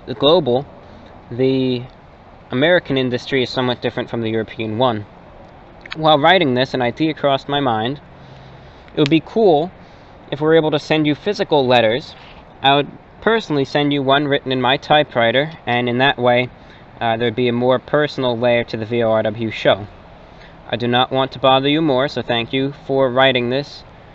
Thank you so much for reading this rather long letter. I wish you a good week with the new president there in the United States of America. Best regards, Max. Max, thank you. And, that would be something. I'm going to save that topic for maybe the next show. But the American aviation industry, I'm by no means a frequent flyer, but I have rode some planes, and I can give you some good airplane stories in the next one. I've been on some long flights. I've taken a transcontinental flight from all the way from Newark Airport to Honolulu and then back. I've taken some flights from New York to Tampa and back. I've taken some flights from Georgia to Los Angeles and back. And I've taken some flights between the Hawaiian Islands, between the Hawaiian Islands via Hawaiian Airlines. So I've done some flying, and with that comes my aviation stories. So in the next show, I'll treat you all to some glorious stories about my times riding airplanes. So thank you for that. Let me jot that down here. Actually, let me type this up in a little note here. Let's see. Stories. Aviation stories. Yep, I'll talk about it in the next show. Count on it. Okay. That being said, let's move over and let's continue reading some letters. And let's see what we get.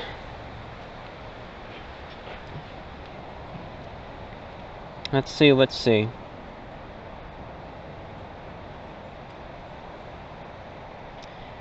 Dear Vibra, these are my thoughts on the latest VORW number 138. I'm listening to it while playing Zelda 2 on an NES emulator on my Dreamcast. I find that I enjoy it a lot better than the first game, contrary to popular opinion.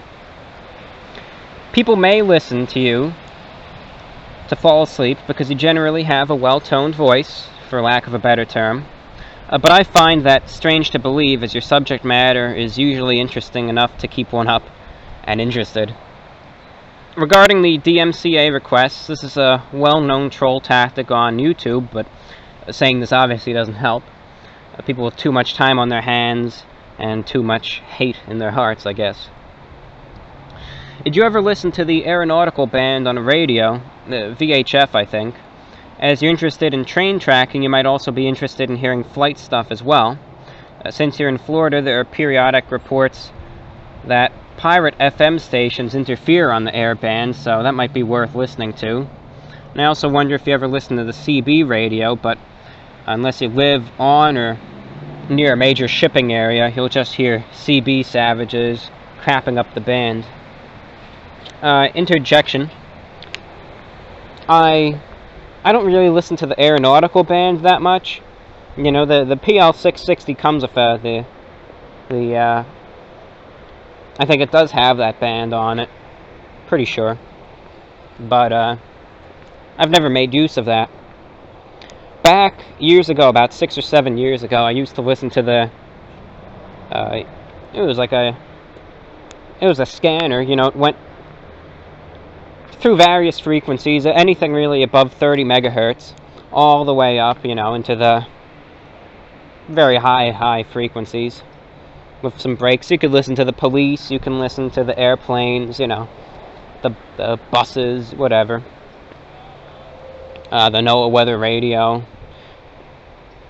And I would listen then to the airports. I would mark some frequencies, and I'd listen to some of the major airports there. What was most fun for me is that sometimes I'd listen to the NYPD frequencies, and if you scanned just up a little bit, you'd be able to hear some of the studio feeds from various television and radio stations. You could hear the communications to the, you know, in the studio, actually, on this scanner, and I thought that was really cool. For me, I thought that was fascinating. And the CB, I would listen to it sometimes. Sometimes what I did one day back in 2016 is I strung up a long wire antenna in the it was in the mid-morning, and scanned the CB, and it was just wall-to-wall signals. I mean, it was the best CB reception I've ever gotten. I can't understand what these people are advertising or talking about half the time, but what amused me once was there was someone that was continuously advertising this truck wash on one frequency. I thought that was rather interesting. Continuing on, and this is interesting to read because it's about shortwave stuff. Can you really receive WRMI where you are? You've never been explicit about where you live besides Florida, but that's a whole state. But I would think you'd be in a skip zone. I say that because during your thrifting story you said you'd listen on a pocket radio while shopping. As an aside, at the end of your wing collar vest story, I imagined a Pepe from 4chan Tenders story going re. As a matter of fact, I have my radio right here. I hate to interject so much, but I can check right now. Let me check this. Sometimes I'll pick up WRMI, but usually it is not received that well. You know, it'll be rather weak. You know, if I stepped outside well into the yard, I can pick it up good, but most of the time, not too well. Like, let's check right now some WRMI frequencies. It's 2110 UT, so let's just check some of the frequencies here. 11580.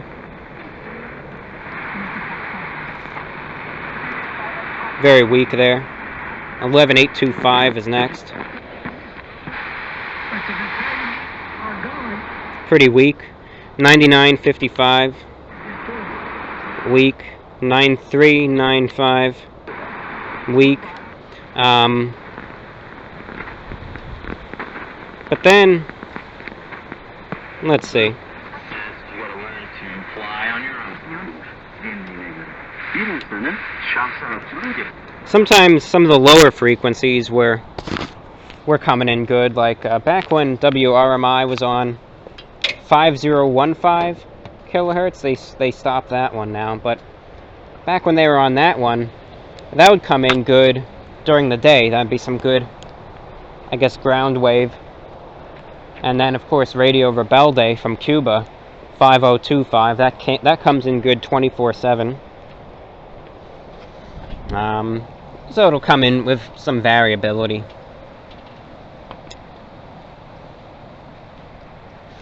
Some other miscellaneous questions. Are the projected VORW broadcasts on channel 292 the same as those aired on WBCQ, or will those be different programs?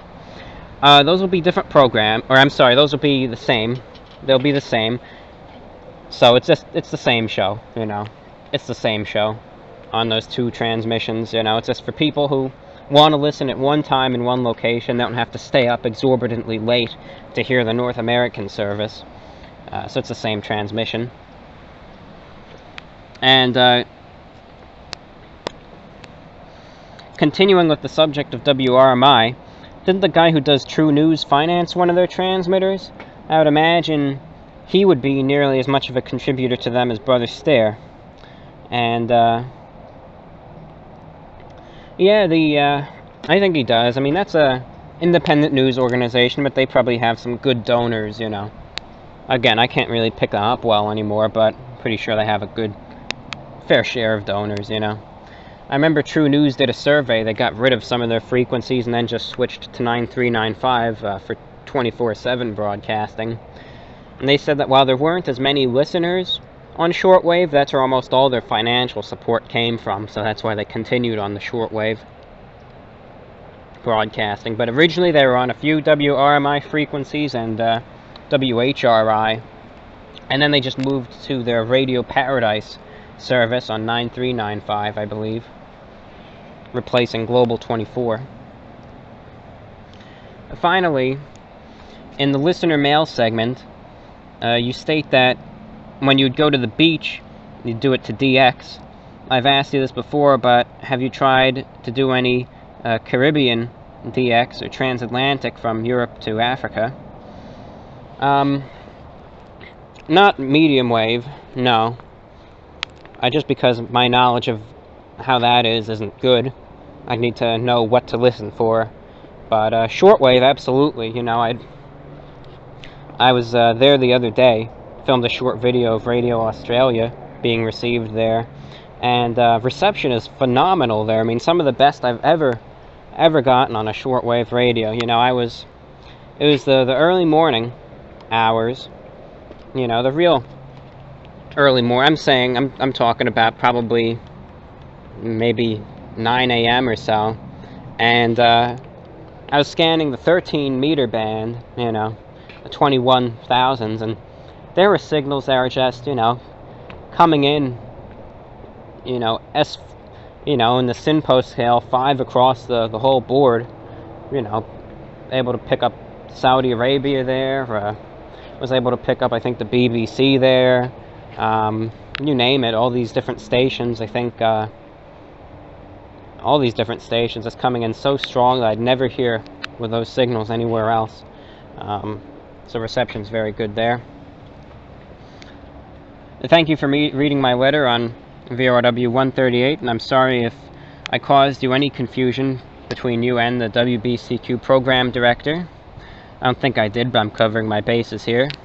Hopefully I'm not further splitting false lore by saying that Alan Wiener Worldwide, he said that he's having 5130 pop up at random unscheduled times as a test, so that's probably why your program was relayed without you having to pay for it. That being said, posters on the HF Underground site said that there is a pirate relay on 5130, or of the 5130 transmission on a different frequency, so I don't get it. Anyway, I'm aware that this is a fairly lengthy piece of electronic correspondence, and I do not expect you to read it in full on a VORW. I do, however, thank you for taking the time out of your day to read this, and please have a good day or night or whenever you read this. Well, thank you for that, and no problem at all. It was very interesting to read. I love answering the questions about shortwave, and so that's perfectly fine. I'm happy to read that stuff. Yeah, the strongest stations, of course, that come in here on the shortwave band in order is probably Radio Marti. Following that is, I'd say usually Radio Rebelde, and then after that it's really anyone's game. There's that one clandestine station, the name escapes me. beamed from France. It's in the, it's like 9490 kilohertz or something. It's, oh, I forget the name of it. It's to Cuba in the evenings. That comes in good. Radio Japan, Japanese service comes in good in the evenings. EWTN comes in good in Spanish. RHC, of course. Any given frequency, really. Especially 6100 in the evenings, or at night, that's the best. WTW's good. WRMI is mostly in a skip zone, as you said. And then after that, there's tons more signals, of course. But those are just the stations that can really be received just with the radio sitting indoors, you know, and with just a telescopic antenna. Next up, let's see. Here we go. Let me make sure I'm still recording. Dear Review Bra, this is my first time writing to you. Been a fan for over a year now, and found out about your channel from the Long John Silver's Fish and Chips review. My first impression of you was, he looks so well dressed and dapper. I'm getting this 1940s vibe from him, and I like it. Honest. I've never seen a food reviewer so well dressed, that spoke in great depth, and described food, taste, texture, ratings, such as you. I enjoy your outfits as well. I love the Victorian era and 1940s fashion. Everything from the 1900s to 1960s, for both men and women, I like. I too dress different. I switch it up from the goth style to wearing pastels and sometimes 1940s or 50s fashion with dresses. Even if I'm going to the wondrous Walmart, yeah, I get looks too. Humans sure are strange. At 23, I ain't changing my wardrobe style. So you did inspire me in that sense, by wearing whatever you please and perhaps looking, quote, out of place, end quote, by others that glance at you. I've been called weird and strange, but I like it. In fact, I'm used to it. I know that there are people more different than others, and those people are the ones I connect with the most. Don't ever change. I think old fashion is the best fashion. Surely appreciate it. To interject, thank you.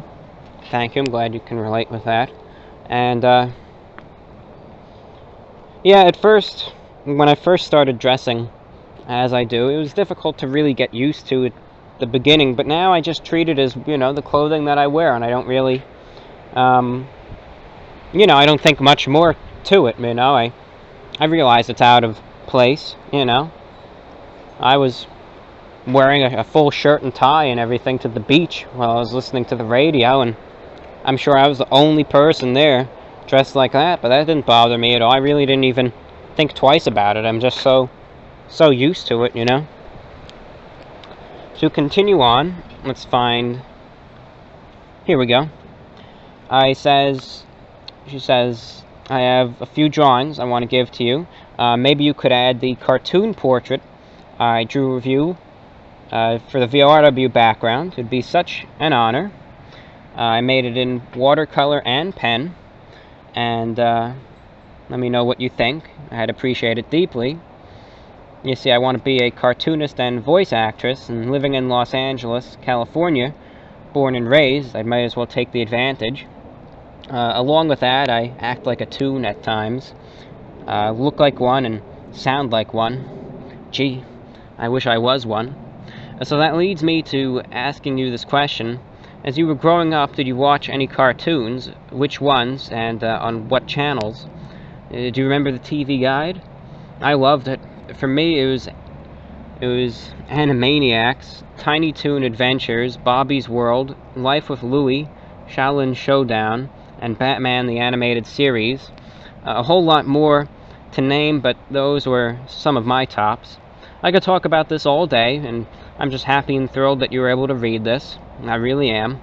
I look forward to your food reviews each week, especially if you're reviewing chicken strips. Those are my favorite, and of course pizza. Stay awesome, and remember, don't ever change just because some rude fellow told you to do so, or else you can holler at me and I'll make sure an anvil falls on his head. You know what I mean. in all serious, thank you, and I wish you well with you and your channel and radio show. And that was from Pandora Quinn. Well, thank you for writing, and thank you for your letter. And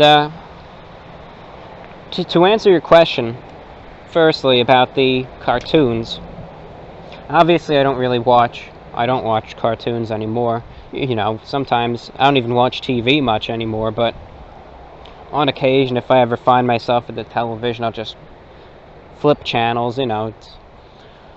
There was a time when I watched the Boomerang from Cartoon Network. That was about a year or two ago. Anyway, when I was young, I was a big Cartoon Network fan. You know, I was big into that. So I watched, of course, Dexter's Lab, Powerpuff Girls. So long ago, trying to, what was that one called? Cow and Chicken or something? God, I'm trying to dig up some real memories that are way back. There was that one, oh, Johnny Bravo. I remember that one. Samurai Jack. That too. All these are on Cartoon Network, by the way. Then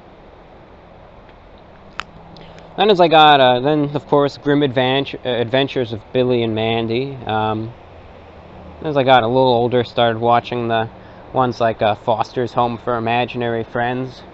What else? Camp Laszlo, I think it was called. And then I really stopped watching it after that. Yeah, I mostly watched the Cartoon Network. What else? Didn't really watch Nickelodeon much. And on occasion, there'd be Channel 11. That's what it was. They would sometimes come on every Saturday morning with cartoons. I'd occasionally watch those. The last cartoon I saw was, I remember I was flipping through channels a while ago, and it was an old movie they were showing on Cartoon Network. It was Scooby-Doo and the Cyber Chase. I watched a couple minutes of that. That was from '01, and boy, that took you back. So that's my answer to that question there. It's something I don't really think about much at all. I don't really think about cartoons all that much, but thank you for that, thought-provoking. And also, I wish you the best of luck in your career prospects. This is general advice to anyone who's aspiring to do something. You know, look into it, research it, and again, don't be afraid if this is something that you enjoy doing, something that you want to do. Don't be afraid of having to, you know, think, look, or step outside the box in order to further advance your career. Sometimes you'll perhaps get opportunities that might look very, very promising at first. Don't just jump on them immediately, but research them, look them up, and do a lot of thinking. Think, well, if I accept this offer, what regrets will I have? If I decline this offer, what regrets will I have? And everything in between. And don't feel bad about saying no to an offer as well. That's just some brief advice that I have, you know. You might get a very major deal one day. Do some research, you know. It might be with something big, but make sure you do some research first. And just because it's with a big name or it can get out to a big audience doesn't mean it'll be for the best. So just do some research, and again, think about what things will I regret if I sign up for it and agree to do a certain job, or if I don't. So that's some career advice from good old Review Bra as well, to anyone interested.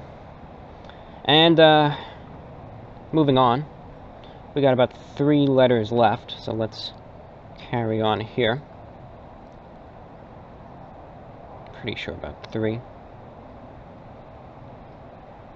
Oops, sorry, clicked on the wrong one. Here we go. Hello, I hope all's right with you. I was listening to your stories about train rides. I've never considered it until now. I'd like to take a train ride to New York City, but I have to tell you, I'm scared to death about it. I was born and raised in southern Alabama, and it would probably be a major culture shock for me, but maybe if I ever really get serious, I'll ask you some questions. Interjecting, absolutely. That's fine. If you ever want to do it, send a letter with some questions, I'll answer. I could recommend the best train routes, some things to look for, some tips, because everyone has questions about traveling on something for the first time, and I could easily answer any question that you'd have about it. So that's fine. Continuing, I think in your VORW, you talked about social anxiety disorder, and I have it. Also have bipolar and agoraphobia. As of now, I've been in my room for the past month. My boyfriend is the greatest guy I know and helps me with everything. Could you give him a shout out? His name is Jimmy White. Well, yes, certainly. Jimmy, you've been shouted out very officially and formally, and I wish you both the very best. To conclude this letter, I just want to let you know that I think you're a great guy. I love to listen to you. I know that a lot of people like to listen to you to go to sleep, but I don't see how. I listen to your whole shows, and your voice is very calming to me, and listen to your every word. Keep up the great job you're doing with your channel. You're the best. From Dina. Dina, thank you. Thank you for writing. And, I understand it, I know there's times I don't want to go out either. It's understood, doesn't bother me at all. And I'm glad you have a nice little support network as well. That's great to hear. 2 left. Hi, John. Hoping this week is treating you better than the previous one. First time writing in here. I've been following your reviews on and off since at least 2014. Even though the vast majority of things you review aren't here, I still enjoy watching them, which is something I can't really say for any other fast food channel I've seen. Now, I've recently gotten into the VORW shows and thought I'd tell you about how great a listen that they are. I usually find myself listening to programs of similar nature just to clear my mind of the stress of everyday obligations, and at the same time have someone to keep me company. The VORW is without a doubt one of the best I've come across. Also attached is a picture I made. Not sure if it would really be to your liking, but I think it's pretty funny. It's from my favorite Japanese animated TV series, Gourmet Girl Graffiti, which is basically a couple of friends cooking and eating food. The scene in question is from an episode depicting the main character's neighbor and her addiction to pizza. Apparently going days eating nothing but pizza. It's pretty over the top in a comical way, and it popped into my head while watching your McDonald's pizza review. I figured it would be a good mashup. Anyway, wishing you all the best from this freezing cold subarctic Europe. Well, thank you, and that's certainly an interesting one. I will say that. I've never seen that before, so very interesting there. I like how you modified the little channel avatar as well. Thank you for your letter. Last, but not least, there might be a letter or two lurking in the YouTube inbox. There might be.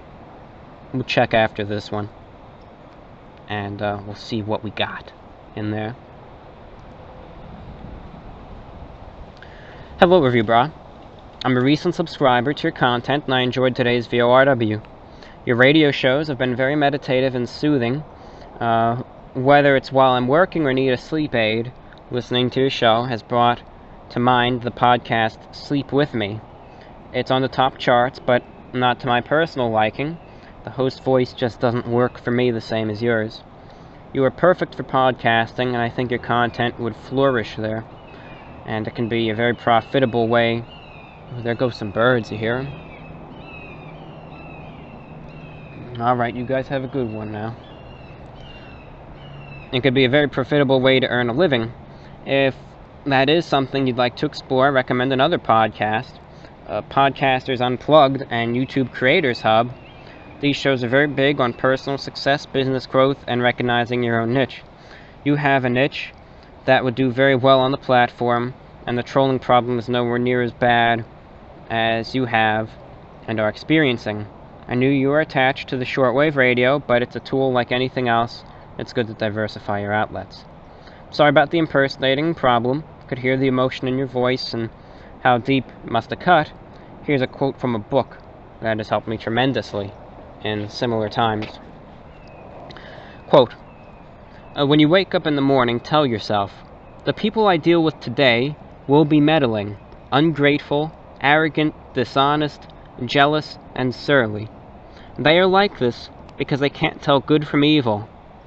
But I have seen the beauty of good and the ugliness of evil. I have recognized that the wrongdoer has a nature related to my own, not of the same blood and birth, but the same mind, and possessing a share of the divine, and so none of them can hurt me. It's from Meditations, Marcus Aurelius. They are hard lessons to endure, and it took me quite a while, but I've learned to reframe the situation and see how stronger and wiser I am for it. Imagine yourself as a monk who practices every day to achieve the iron fist. Constant punches that microfracture the bone, utilizing the body's healing as the fist until the fist is as dense as the metal. Our souls are the same way. We are befitted by nature to endure, and as with all things, this too shall pass. The person who acted so terribly to you, well, there are many more out there, and it becomes so much easier when you learn to see the red flags, to truly look and see a person for who they are, and to know our own blind spots. I won't ramble on much longer. The last thing I want to give is a perspective on hallucinogenics and their effect. We are souls attached to a bag of meat. Taking hallucinogenics helps us forget our meaty animal bodies and see through a different doorway, a new one that you would never know was there. A psychonaut, quote, exploring the depths of their soul. I can also make everything new, in a way. Colors are more vibrant, music is felt deeper, and it feels especially good to be touched. Thank you for taking time to read my message. I look forward to seeing your growth and more content. Well, thank you for writing, and thank you for your message. I liked the quote from the Meditations piece, and people listen to the program for all sorts of reasons, granted. You know? Some listen as a sleep aid, and that's perfectly fine, and some listen otherwise, and some listen for both too, and for whatever reason someone listens to the program, whether it's as a background noise, a sleep aid, or if they're digesting every word of it. It doesn't bother me in the least. As long as you have some reason or another that you listen to it and you enjoy it, for whatever that purpose may be, that's all that's important. Thank you again for writing. I'm now going to move to the YouTube inbox. Please give me a moment to organize it and see if there's any letters there. I'll be right back. Alright, continuing on to the YouTube inbox. Some guy sent me a bunch of messages in the YouTube about my nails. Ooh, it's the nails again, you know. Oh my god, the nails. Oh my gosh, it's the effing nails. And people criticize him. Let him. If I cut him, perhaps would it appeal to a wider audience? Maybe. But one thing that I think is important, and I realize more and more now, is it's better to just unabashedly be yourself. And if people say something, so be it. They say something. I enjoy my nails a certain way. I'm not going to cut them. People can criticize all they want. I'm going to keep them as they are. Until I personally see it fit that they need to get cut. And that's all. If I didn't become... I could have been the next PewDiePie if I cut the nails. Well, so be it. That's all. Those are my views on that. About the cursed nails. To the actual letters now. Dear Review Bro, hope you're doing well. I haven't had the chance to write you for quite some time as I've been busy with my major, but luckily my winter break has given me some free time.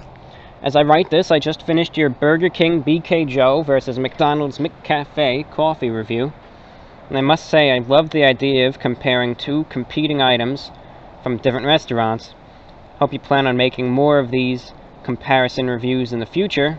Maybe do a Whopper versus Big Mac review, or McDonald's fries versus Burger King fries. Obviously these items are far from being new, but it would still be interesting to see your comparison between well-established classic food items. In your last VORW, number 138, I thoroughly enjoyed listening to you talk about your thrift store experiences and what you look for when shopping. I thrift shop a lot myself. I completely agree with your stance on the stigma against thrift stores and the people who shop at them. I'm surprised thrift shopping isn't encouraged more in this day and age, since reusing clothes is less harmful to the environment as opposed to buying new ones. Hope you talk about suits and maybe more thrift shopping experiences in future VORWs, even if there are more jars of urine. That's all I have for now. Sincerely, Jack. Well, thank you, Jack. I'm glad you enjoyed it. And again, if I have any new thrift adventures, I'll talk about that in future programs. So, I'll certainly do that. And, thank you for the idea, by the way. I'll take it into account, and I think it'd be fun, at least, to just kind of test the waters a little bit, you know? Maybe upload a video that's kind of like the one that you suggested, you know, with the Burger King burger, you know, the Whopper versus the Big Mac. Just test the waters, see how I like it, and give it a go. Hey, you never know, right? So thank you. I might give that a go for sure, and again, thank you for writing. Greetings, Report of the Week. Hope this email finds you well. I have a question that's been on my mind for a while, and what is the status of the Energy Crisis series? The last Energy Crisis upload was in October. I understand there's a wider audience to the Running on Empty series, but the channel has a rich energy drink history, and I hope that there will be future energy drink reviews to come. As an aside, I'm enjoying the VORWs very much. Thank you for the uploads. Well, thank you. The Energy Crisis series will live on. I know it's not as predominant as it once was, and there aren't that many energy drinks out there that I find to review, but perhaps with such an extended break, I'll let the market replenish itself with new energy drinks to try, and then I'll move and spring right back into action and continue on with the energy drink reviews as well. Finally,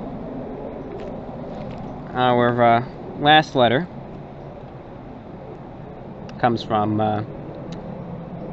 he asks me, do you like Huey Lewis in the News? Their early work was a little too new wave for my taste, but when Sports came out in '83, I think they really came into their own, commercially and artistically. Their whole album has a clear, crisp sound, and a new sheen of consummate professionalism that really gives their songs a big boost. He's been compared to Elvis Costello, but I think Huey has a far more bitter, cynical sense of humor. In '87, Huey released 4, their most accomplished album. I think their undisputed masterpiece is Hip to Be Square, a song so catchy, most people probably don't listen to the lyrics, but they should, because it's not just about the pleasures of conformity and the importance of trends, it's also a personal statement about the band itself. Do you like Phil Collins? I've been a big Genesis fan ever since their release of their 1980 album, Duke. Before that, I really didn't understand any of their work, too artsy, too intellectual. It was on Duke where Phil Collins' presence became more apparent. I think Invisible Torch was the group's undisputed masterpiece. It's an epic meditation of intangibility. At the same time, it deepens and enriches the meaning of the preceding 3 albums. Listen to the brilliant ensemble playing of Banks, Collins, and Rutherford. You can practically hear every nuance of every instrument.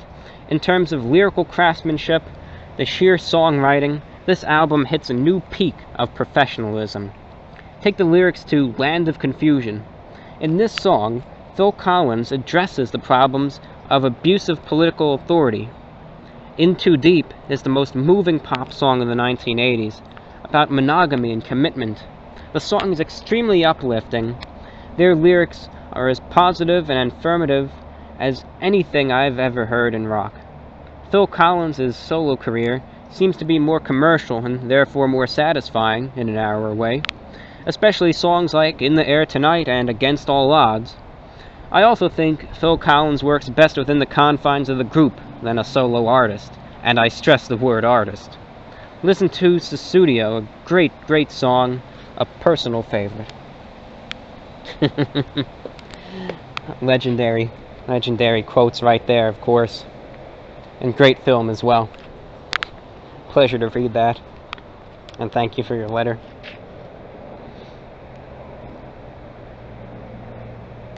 And that's all that I have for you. That wraps up this program. You're listening to VORW, the voice of the Report of the Week. Remember, we're heard every Thursday on the international shortwave frequencies of 7490 and 6070 kilohertz, 8 p.m. in the UK, 8 p.m. Eastern. If you're interested in contacting this program, you may email me at repweekinterview1@gmail.com. That's repweekinterview1@gmail.com. VORWinfo@gmail.com. That's VORWinfo@gmail.com. Or contact me via YouTube, youtube.com/user/report of the week. Click on the About tab, send message, type the contents of your message therein, and send it off to me. Thank you again, ladies and gentlemen, for listening. This is VORW, the voice of the Report of the Week. To wrap up this program now, we will show you, or read to you, the latest analytics for the last VORW program. So let's go to the analytics, and let's read the newest stats. What is it now? 138, right? That's the newest one? Think so? Here we go, yeah. Alright, let's check this. Let's duplicate the tab here. I want to look at 2 things. Number 1, this. And number 2, here we go. The retention rate. So let's look at this first. For the general analytics, it's weird. According to the analytics, I gained 9 subscribers from uploading the last VORW, right? But when I looked at the live feed of subscribers right after I uploaded, I lost 35 subscribers from uploading that VORW show. So I don't get it why it says I gained 9 when I thought I lost a lot more, but hey, I'll take it. Finally, to assess the watch duration, by minute 32 seconds in, 32% of the people had stopped watching the VORW. By 7 minutes, 27% was all that was left, but it went up. At 9 minutes, 31% of the people were still viewing it. By 30 minutes, 22% were viewing it. By an hour and 30 minutes, 18% were watching, so that remained fairly consistent. By 2 hours, 13%, and by the end, the 11% was all that was left. So the 11%ers, I guess. I guess that's what we got. The areas with the highest view duration were, this time, the Gambia, of all places. We heard about Gambia in the news lately, didn't we? With the potential conflict that was going there. Maybe that was the president, the dictator of Gambia that was watching the VORW there. That's where the highest view duration came from this time around, Gambia, followed by Tunisia, then Jersey, good old Jersey, like the last time. Latvia is holding its own as well, with some high view durations as well. The lowest view duration comes from Algeria with 1 second, Moldova with 5 seconds, Indonesia 7 seconds, Barbados 8 seconds, and Armenia with 8 seconds. Come on, Armenia, I thought you guys had a good transmitter site there too. I even leased some hours from you to broadcast to Asia a couple times. And those are the analytics for the last program, VORW number 138. Thank you for listening, ladies and gentlemen. That wraps up this program. I hope to see you next week, hopefully, or the week after, whenever we get the next show up. It'll get up. Otherwise, you can catch us on the airwaves as well, or via TuneIn Radio, or the live stream on WBCQ.com. Thank you for listening, ladies and gentlemen. Hope you have a wonderful week, an excellent remainder of your January. I wish you all the very best. VORW show number 139 concluded.